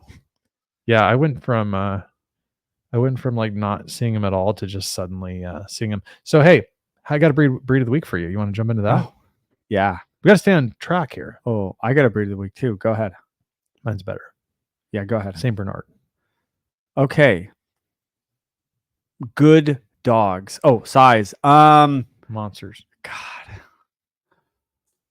130 for males. One average 150. Wow. That's a big. They're a big ass dog. Thick. Okay. That's what I'm going to say for the males. Here's my take on them, not like the AKC thing. They're like a few big dogs, man. Newfoundlands, when they get something in their head, it's hard to get them. It's hard to get it out of their head. So if they're aggressive, they go hard. I mean, Cujo was a Saint Bernard from that movie. Yeah. Are you sure? Yep. I thought he was a Rottweiler. No, it was Saint Bernard. I think I'm 95% sure. But you know, Cujo, you know, he got something in his head. He wanted to get in that car. And they can get really focused on things and go hard. I've dealt with some aggressive ones. But here's the thing about them too. When they pull, if they pull you, when I take the leash of a Saint Bernard or a Newfoundland and they pull and I know what to do and I stop them instantly, I've never had one that didn't look at me and just kind of go, they're shocked. Okay, this is different. And then instantly listen to me. Because they have 99.9% of the time, they've dominated everyone, huh? Pulled the person. And the minute the person goes, you're not pulling me, it's not even like that in the front of their brain. It's literally them just going like, that's never happened. Look at this. Weight for the males, 140 to 180. I was right there. That's pretty huge. It's so big. You know what's amazing to me? 150 average. Is the life expectancy is 8 to 10. That's pretty good for such a big dog, don't you think? Yeah. I mean, I guess all big dogs to be 170 pounds and to live that long, 28 to 30 inch. Males. So yeah, what do they call that? To their, what's the term they use? Yeah, I don't remember. It's some weird word, right? It's not like druthers. Yeah, it's I don't know what it is. So personality wise, they expect strength because they're used to being so strong, and if they know you're strong, they respect it. They get stuff in their head. They're generally good dogs. They slobber a lot. The Withers. Oh, the Withers. Yeah. Yeah. The Druthers. I was close. Yeah, but druthers is a completely different word. But yeah, so that's them. I don't have a whole lot more to say about Saint Bernards. You just talk to the Beethoven, right? like the 200 Saint Bernard people in the world. So, but Beethoven, right? Yeah. That was the movie. I was like, what, 10 years old or something when that movie came out? One of the biggest problems with dogs like that is the slobbering and the drinking of water. They will literally drink water, and then you'll just 5 times a day have water all over your ground. They just walk away and water's just pouring out of their mouth all over your house. Sounds like a boxer. But if it's Saint Bernard, if there's 200 Saint Bernard owners in the world, yeah, definitely one of them was in the comments. Just so you know. Oh, really? Yeah, that was a special request. Yeah, that was TRL. There's not for many you 90s fans. Where are they from? Saint Bernard. I'm gonna say Canada. You think like in the Newfoundland area? I think maybe Saint Bernard. It could be. France? It could be France or Switzerland. Could be from Swiss anywhere. Mountain Dog is from Switzerland. That's their Saint Bernard does not rank very high in AKC registrations, but here's my genial ready for my giant breed of the week. The Swiss Alps. The Alps. Yeah. What's breed of the week? Numero dos. This is my first time I've ever even had a breed of the week, because I was going to talk about this dog and not make it a breed of the week, but you brought up breed of the week. I'm going to read a comment, and this is going to be my breed of the week. Away. Okay. You read that already. Okay. We're finding this thing right here. There you go. From the last pod. This is My Heart is Glad, which is a very nice name. Throwing in the Dungeons and Dragons title to catch the eye, laugh out loud. Does it make it more likely to have wolfhounds discussed when I tell you they were used to attack knights and rip them off their horses? Let's throw that little nugget of info into the D&D rule book, shall we? So she just crushed it on like 15 elements by saying, okay, you're not going to do my breed of the week. You're not going to read my comments. I'm going to throw an intention getter with Dungeons and Dragons. Yeah. Tell an interesting fact about them. That's pretty good, right? Yeah. I didn't totally understand what she was talking about, throwing wolfhounds in the Dungeons and Dragons rulebook. I guess like the dungeon master could be like, we're going to throw a wolfhound in here. Whatever she did, she caught your eye and got you to caught my eye. It. Plus a lot of like firework emojis and laughing emojis catches my eye. So, but the point is wolfhounds. I've never trained a wolfhound. I've seen 3 of them walking around. Once at a tire place, a guy was outside and he was just sitting there with a wolfhound. I was enamored by this dog. Really? Dude, they're so awesome. They're bigger than you would ever think they are. They're the biggest dog I've ever seen. This is the wolfhound or no? Yeah. I'm sure there's bigger dogs, there's heavier dogs. The back of them is like this tall.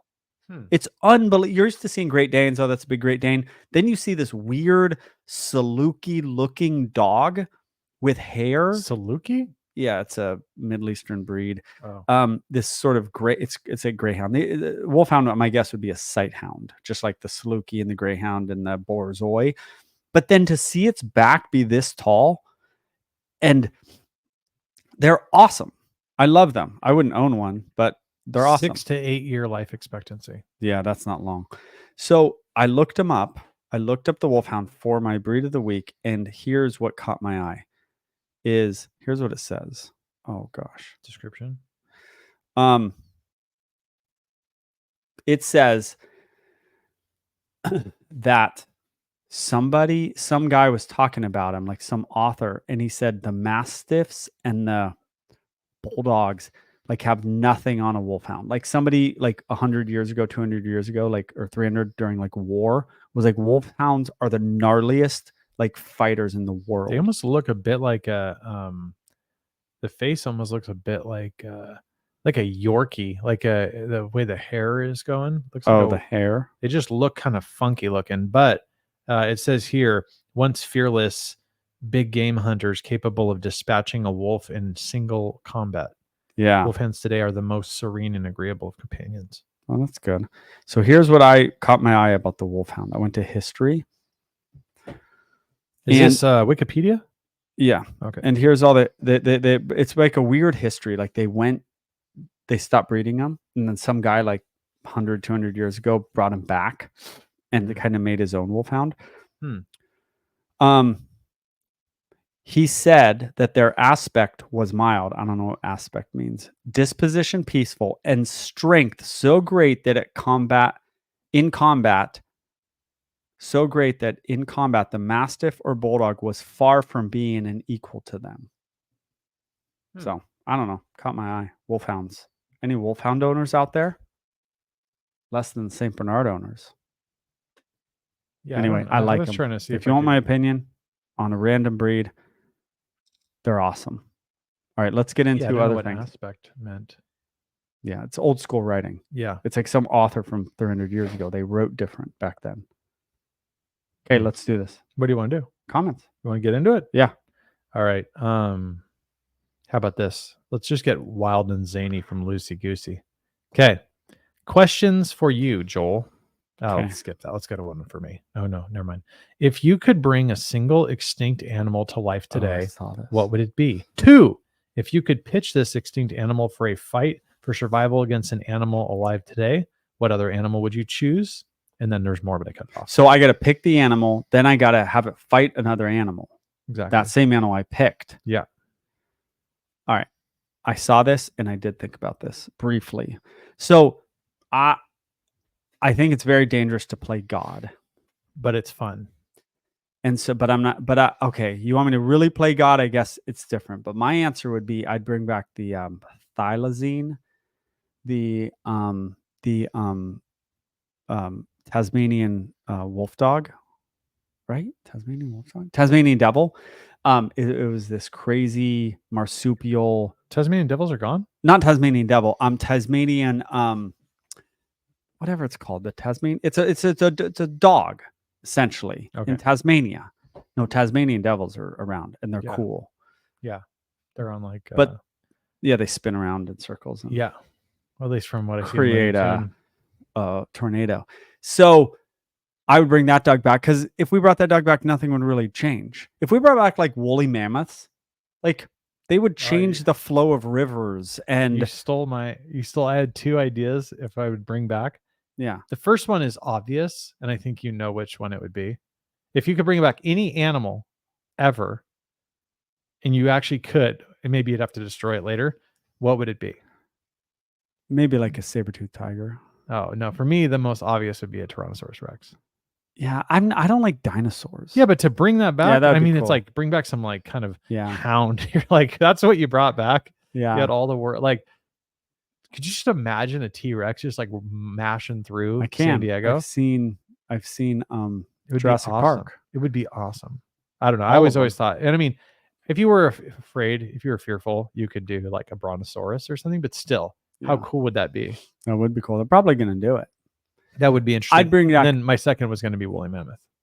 Because that's like so cool. But saber-toothed tiger probably third, that'd be cool. Yeah, number 3.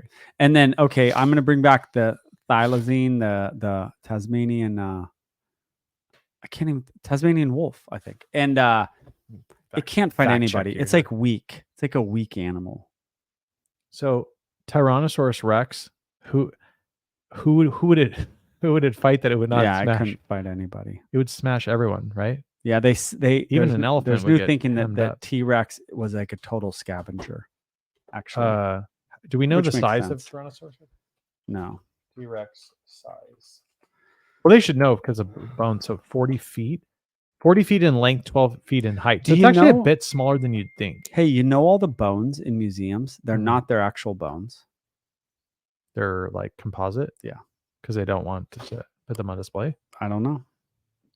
Or dinosaurs were never real. Are you getting flat earth on me, dude? I'm not flat earth, but I don't know. I don't know about that. I don't know either. Look, they're not as big as you think. Yeah, but they'll rip they could eat you like a snack still. Okay, let's think of an animal. There's no predator. You weigh less than like, what is that bottom, like the shank part of them? Like you would weigh less than that. Oh yeah. So it's like 3 people tall. Like, it's not the biggest thing ever, but it's the biggest predator I've ever seen. It's probably the biggest predator there ever was. Versus elephant. Let's see, because elephant's like one of the major. Yeah, it'd be tough to kill an elephant, even at that size. Yeah, I wonder if. But yeah, so I don't know. So can we dig into this bone stuff real quick with you? You're worrying me here. So you're thinking that all bones are fake that are in that like the museums or what? That's what I heard. From who? Seems a little fishy. I don't know. I just saw it somewhere. I think because there's some stuff with like the evolution and so forth, especially as it relates to like the more of the prehistoric humans, right? So there's what is it called? We're called Homo sapiens sapiens, right? That's the name, like the scientific name of what we are. But then there was also like Homo erectus, right? There was Homo habilis, Homo robustus. So like those were all the different sizes. Yeah, but the Homo robustus were the big ones, hence the name. And they had a bigger skull. But so it's like they've had these skulls for a long time because they found them. So it's like, at what point did they go and like start like making up skulls? You know, I know like, skull seems pretty. Whose phone is that? It's like, I think it's yours. It's like math. It's yours. Oh, it's mine. It's like math, and they're like, we can't figure this problem out, so they came up with imaginary numbers, and then they figured the problem out. It's like people just like make stuff up in order to like solve their problem. They're like, we can't. How did we go from this to this in evolution? They're like, let's just kind of say there was this other guy here, and yeah, but there's some pretty solid. Like, I mean, to me, okay, the bone remains or whatever is kind of to me like the best evidence of stuff that happened before us, right? So whether that's dinosaurs or whatever, but even if you look at just humans, like there has to be there's either a lot of different types of humans that evolved. Part of me goes, I've never seen like bones be dug up in person.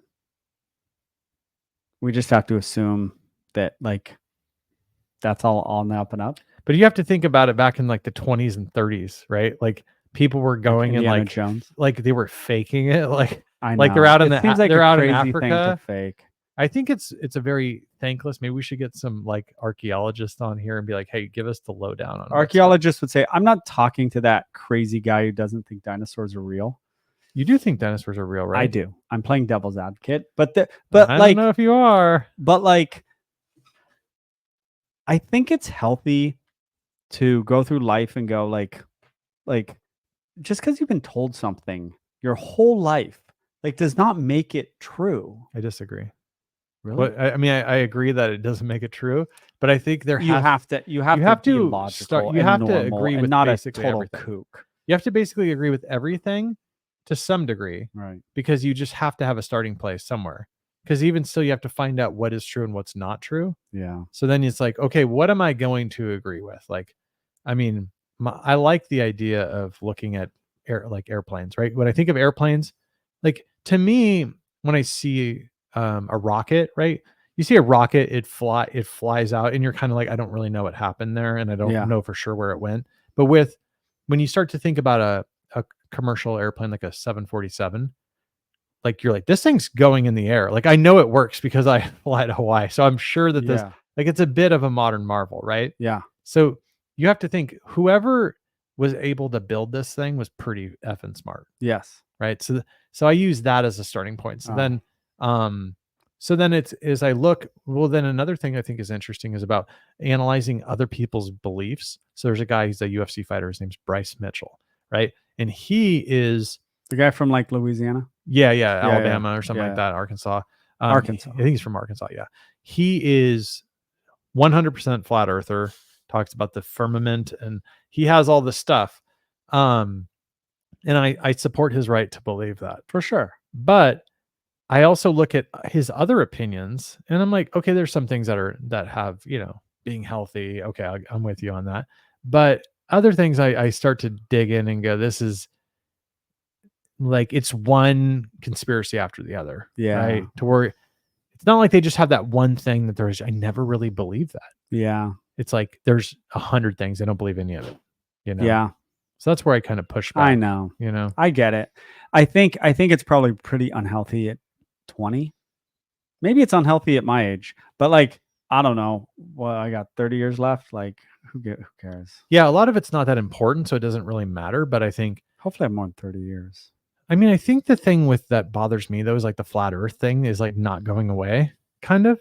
Where I mean, people have legitimately sailed around the world, and then people fly around the world, and I mean, they have an answer to that. Flat Earthers. My kids came. How? I don't know. They have an answer. Full on answer. They have a good answer? Because I've watched. No, I did not say a good answer. Okay. They have an answer. There's ship. There's warplanes. The UN will shoot you down if you go beyond the pilot. Like the pilots know this. Yeah. That's what they believe. I think. So, here's my thought. Right. My kids came back from school and they're like, yeah, we have a full on flat earther in class, and the kid's like the biggest flat earther in the world. Like this kid they know. So I saw on one of these documentaries about it, I saw a flat Earth with a flat map. Because once you say, I saw that too. Once you do I didn't flat understand Earth, like, okay, if you believe in a flat Earth, then like our first thing is like, okay, let's see the map, right? Because you got to show us the map if because we already know how to get to different places in relation. So if you can't provide a map, then I don't believe you. Now, one of the maps I saw looked more or less like a rounded version, but I mean, you could just imagine your screen, just like a computer screen as an example.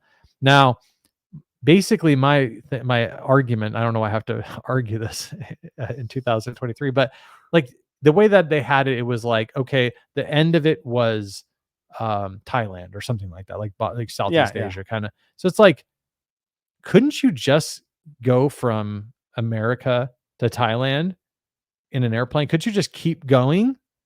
And you'd keep going, eventually you would end, right? Like if you start popping out on the other side in the top right-hand corner. Yeah. I don't know. Didn't work. I don't know. So I don't know. I don't know the answer to any of these questions. But you believe the Earth is round? Yes. Okay. Give or take. Spherical. Yes, I do. Okay. All right. I'm with you. Okay. I like people have inquisiting minds because they're the opposite of sheep. True. I don't think that's all I'm saying. If you want to go extremes, I'd rather have a flat earther than a sheep. But do you think that the education system's been so corrupted? Yes. That this is what's the result of it? Oh, maybe. Right? Flat Earth? Just in general, like every single thing. And there was an illness a few years back that started causing some of this lack of trust, probably. Oh, yeah. And then I wonder if people, or maybe it's that the media has lied so much that people start to really question everything. And maybe that's bad. Like maybe the trust that the American people and maybe the world had in their governments was pushed so far that then people overshot the mark, and now they're questioning everything about everything. I know. It's all good questions. Yeah. All right. All good questions. My flat Earth moment was, you have a flat Earth moment? I was 21 or something. I went to community college and I took a geology class, and I told this story. And she's like, here's your geology book. And then we start going through it, and she's just saying everything is fact as we're going along. And I'm like, I think I raised my hand, and I was like, I didn't say it mean. I was nice, but I was like, how much? Oh yeah. She started to talk about how we know what's inside the earth. And she said, we shoot signals through the earth and then they measure it in China. And I'm like, that's how you know? Like, do we really know? We know that there's like, that's your proof that it's full of lava? I don't know. I need a little more proof than sound waves that bounce differently off liquid. There could be something else that isn't exactly what you say. I think if we're using sound waves and acting like it's 100% fact, I go in 100 years, half this book's going to be wrong. I think it gets into the theory of relativity, right? Don't teach it like fact. Yeah, it's theory. That's all I'm saying. Right? It is a theory, right? I don't think they call it that though. But it has to be. That's my point. Because theory of relativity, why is it a theory? It's like, well, it's a theory because it can't be really proved in that sense. The theory of natural selection. But if you Darwin's, theory of it's off.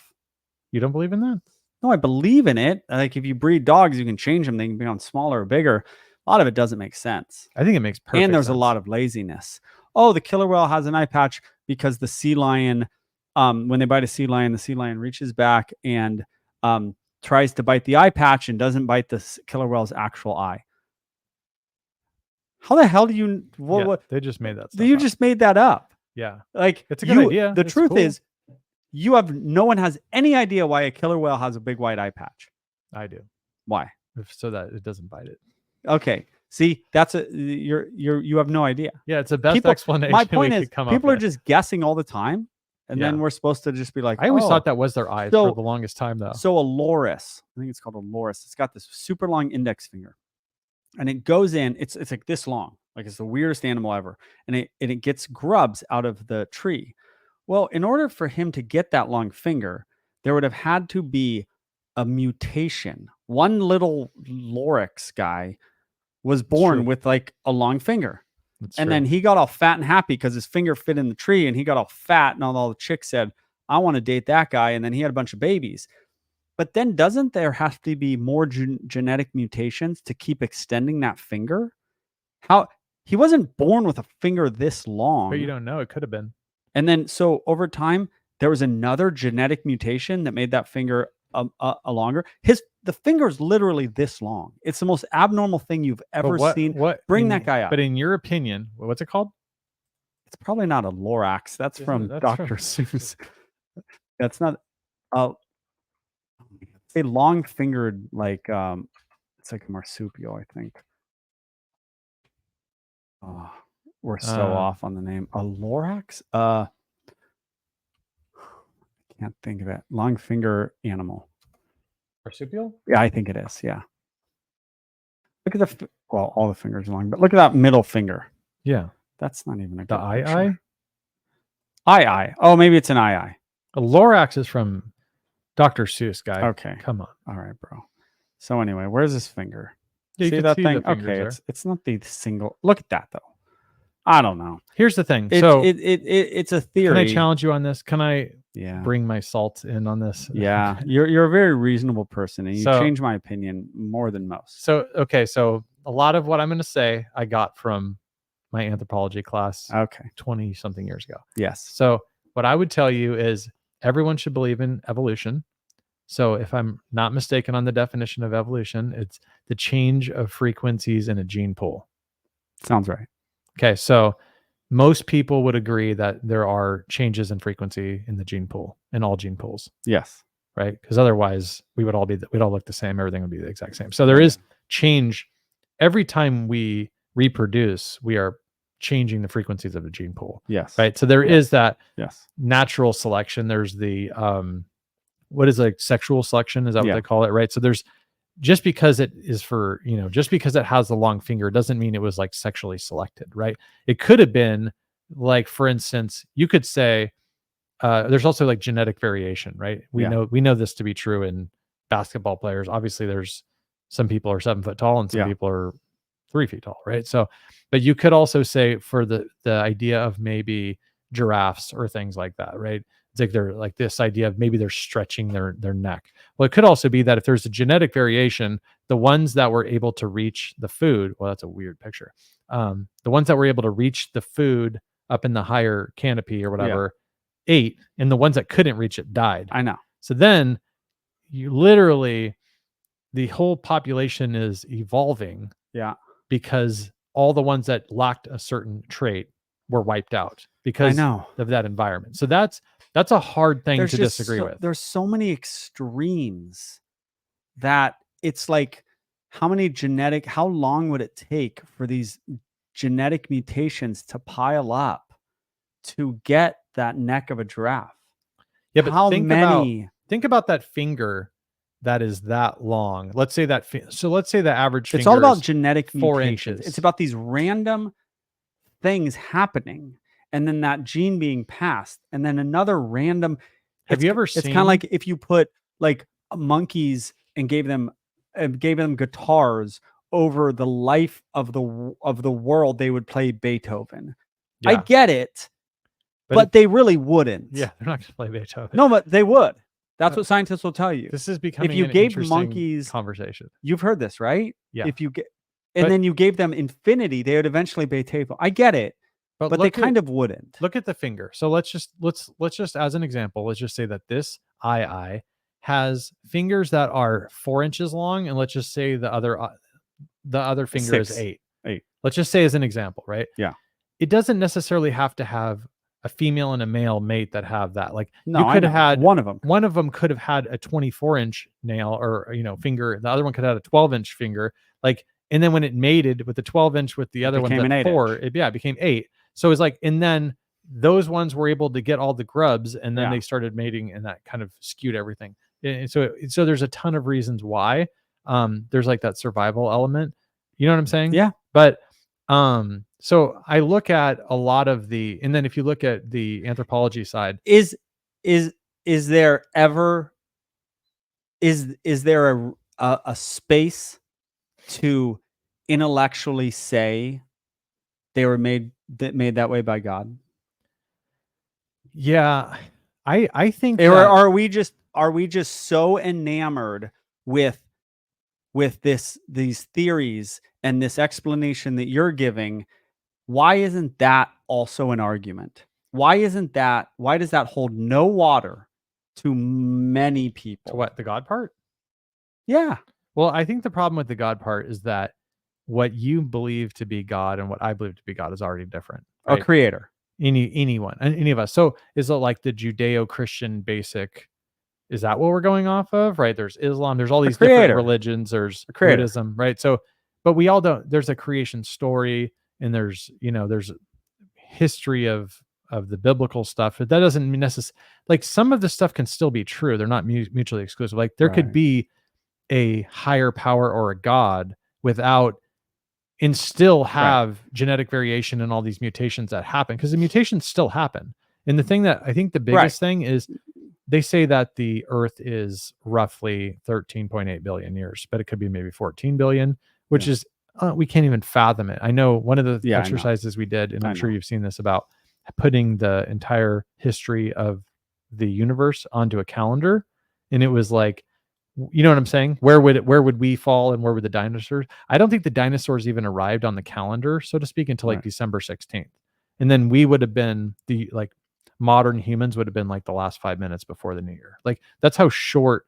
If in a long, in the long stream. So I get my only point is that and this is getting super deep, but like, the God could create the elements, and he could create all of the building materials and all the things and all the, primordial ooze that's necessary to let the stuff start and create life. Yeah. The question goes from there. The question too becomes, is God something that creates the elements and lets it play? Or is God doing the fiddle and is actually controlling all that? I'm going to make this freaking eye with the long finger. Is it harder to imagine a God that is like highly involved in every single person's life? Yes.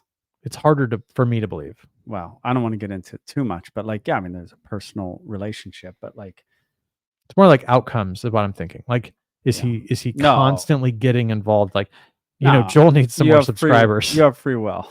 You should hit the subscribe button too, if this is freaking you out or not.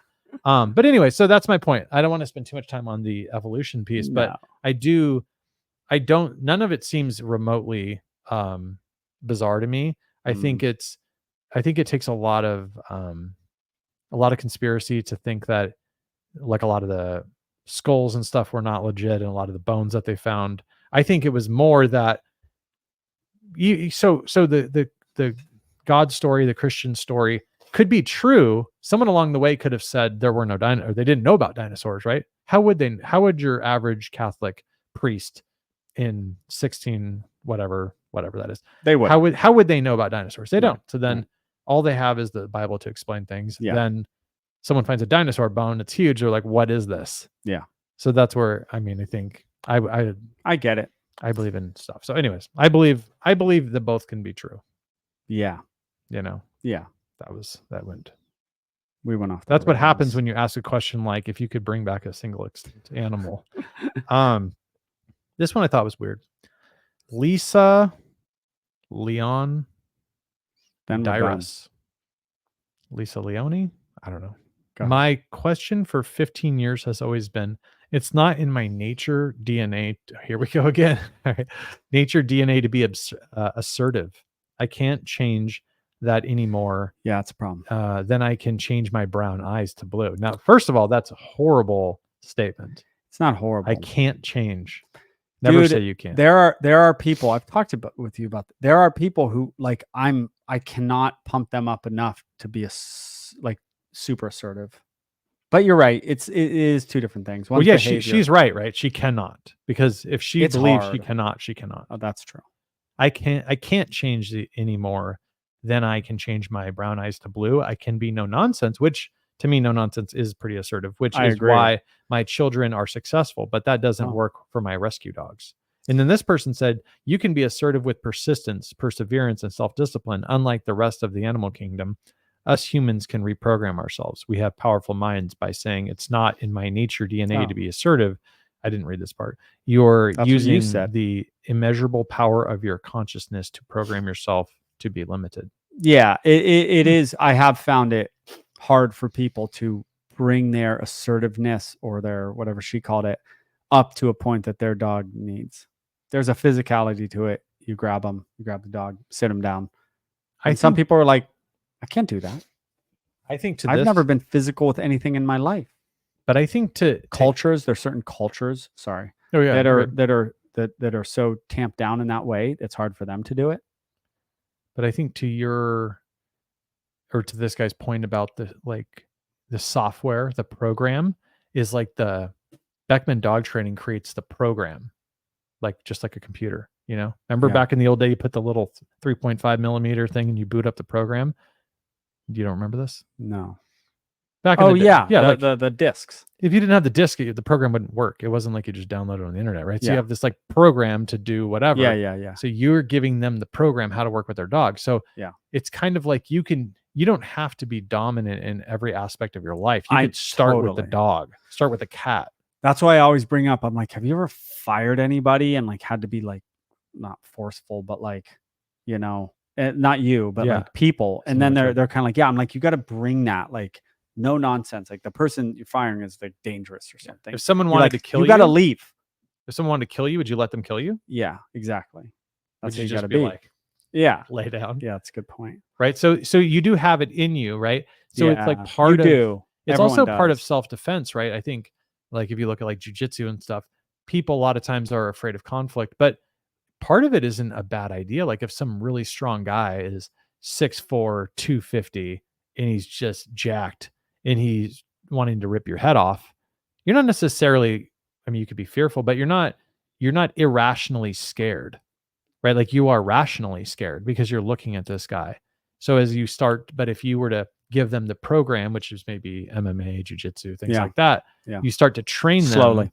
Yeah. Over the course of 10 years, they're not really afraid. They have confidence in themselves. So they actually you've given them a reason to be confident in themselves. Yeah. That's what I try to do. Can I tell you, my wife, I saw, maybe we talked about last week, or I saw a comment or some news article or something. And someone was like, I don't know if I could kill someone if they're attacking my kids. Did you bring that up last week? No, I saw this and it was a real thing. I was a news article and I was like, the hell? What the, it was real. This lady said it and it got publicity or something.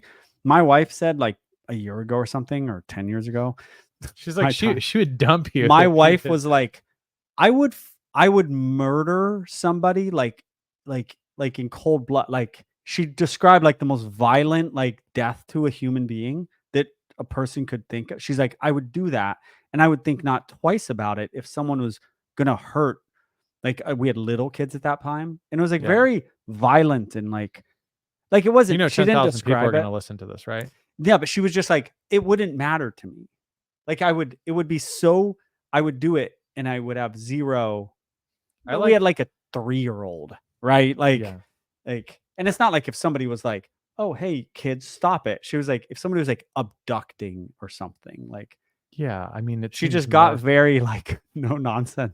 She got very motherly about it. She got when I read that comment, I was just Wait, what? I think it's very, I mean, you think about it in terms of animals, right? You think about dogs and so forth, but especially within the animal kingdom, when the father is involved and is around, right, Yeah. in some type of supporting capacity, Yeah. like it doesn't generally let some other animal come in and tear up its offspring. Yeah. Now it could be crazy, like That goes against natural selection, which I apparently don't believe in. Yeah. But you know what I'm saying? It's like Yeah. to think that you're gonna, if you, and I'm not, I know there's some animals that they just leave, or they don't even know. Like I think even most of them. well, yeah, like elk, right? They don't even know who Yeah. who had which baby, right? Like they're like they just go and go to town. Oh yeah, they have no idea. And the bears, the dad, if the mom sticks around, the dad will just kill the baby because he doesn't realize it's his baby because they're supposed to leave. Yeah. So if he sees a mom and a baby, he's like, yeah, I just kill things. It always saddens me. I watch all these videos and the moms like try to defend the baby, then they just leave. I'm always like, should you stick around? And I realize that bear might get you, but you might get the bear. I just think as far as fathers go, now it's like we're not talking about just going after like innocence, right? We're talking about a innocent kid, your kid is being attacked, and it's like almost the father's job. Like it's almost one of the only jobs in some sense. I know. Like if you're just like, oh, well, sucks for you, kid. Like that's no, wild. that's the wildest thing ever. It's like the rarest thing in the world. Yeah. So I think it's I think it all depends. Like I could see how people that go and fight in foreign wars, how it could very much bother them because they look and they see, oh, this person was just like me, right? Or this was a person who was forced into this way of life, and I have to go. I'm in Europe or I'm in Normandy, wherever, and I had to go do that. But it's like when it's your kid, like when someone's like breaking into your house, you're like pass the sugar. Yeah, that's like in the news. They're like, there's like talk of it's like you shouldn't like kill someone that's coming in your house. I'm like, what? They're like, but they didn't do anything. They didn't threaten you. You're like, they're in your house, dude. Yeah, go to the worst possible scenario.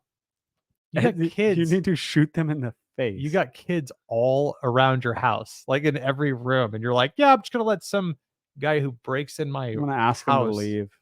But isn't it weird? Like this podcast, and it's just like what we talk about. Like these ideas are controversial now. On some segments, to think that like society. I mean, hey, if you want to play the I'm going to break in to your house game, you got to play the I'm going to get shot game. Like you can't be crazy predator.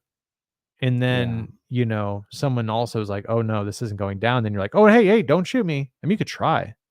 Yeah. It depends on what state you live in also. It's gnarly stuff. I saw this thing. This guy came in and he just rolled. It was so amazing. It looked like it was like some type of shop. It looked like an Apple store. It was not an Apple store, but it looked like some type of open store. They must have had stuff on display. Either way, it could have been like a car thing. I don't know. But the guy walks up to the desk and he's got a bag or something in his hand. Yeah, and just runs up on him. And he runs up on him like to rob the place. Yeah. And this guy just pulls a gun out and puts it on him. And it was like a shapeshifter. You could see he just went from like this confidence in this, you're going to do what I say, to whoa, like hands up, don't shoot me. Guy had him on the ground and I was like, wow, that's amazing how that stuff turns around. Yeah. So you're pro. Let's end this thing. Do you want to, we have more comments, no? Bro, we got to be done. Okay. How about one more? Late, so long. How about one more? All right. Okay, one more. You're okay with this going over 2 hours? It won't. We'll keep it short. Go. Okay. We have a minute and a half. The lion may be, this is from Rhea of the Sun. The lion may be king of the jungle, but you never see a wolf in the circus. I didn't understand that. I saw that. It's true, though. You don't see a wolf in a circus, do you? No. Wolves are untrainable to that level, right? Well, they're No, they're not untrainable. I never train them more than a lion. They're just not as impressive as a lion. I remember we were talking about the lion that went after that leopard, and it was like the other lions were trying to get the thing off. I saw that again 2 days ago. I just saw it. Yeah. At first I thought it was that the lions were trying to, or the female lions were trying to protect. What was it? It was not that. It was what was it? It was that the female lions had killed, or that was their prey, and the lion came over to take it. I don't know why it The was big lion. But what I was most impressed with that video was not that. It was that lion ran up on that leopard, and that leopard looked like it could have been a house cat. Like oh yeah, the size. he looked way bigger, and he was just like, I'm gonna rip your head off. I don't think it's as simple as it was this or it was that. Sometimes stuff's just so high anxiety at this moment that any fast movements will just trigger sort of a response. Yeah. Like they're not gonna. I've never seen a lion eat a leopard. I mean, I don't think they're protecting the leopard. I've never thought that. But I think there's just this buzz in that circle, and this guy came in too hot. And they're like, well, those male lions tend to come in hot, right? Yeah. And so the females were like, not about it. But it could have been. I don't think they were trying to save the leopard's life. I know it does look like that, but I don't think they were. Yeah, either. I think it would make no sense. It's a beautiful way to like kind of end the whole thing. Is this just because you see stuff that's happening, if you start the camera at a certain time, it looks like something totally different is happening versus they could have shown that it got something and was stolen. Doggy daycares. I'll finish with this. Doggy daycares, which I was the trainer for many years.